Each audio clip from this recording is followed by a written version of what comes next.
Homework ఎందుకు రాయలేదురా? రాద్దాం అనుకున్నాను కానీ మా ఇంట్లో కరెంటు బుడిచింది సారు.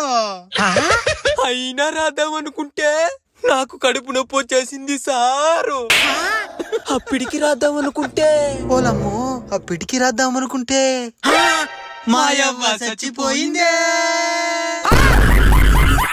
ఏటి చేసేది నాన్నేటి చేసే చెప్పాన చెప్పొద్దు చెప్పాన చెప్పొద్దు చెప్పాన చెప్పొద్దు వంక తిప్పాన తిప్పొద్దు డొంక చేతుల్లో చిక్కకుండా జారిపోకే జింక పారిపోతే ఇంకా మొగుదాది ఢంక.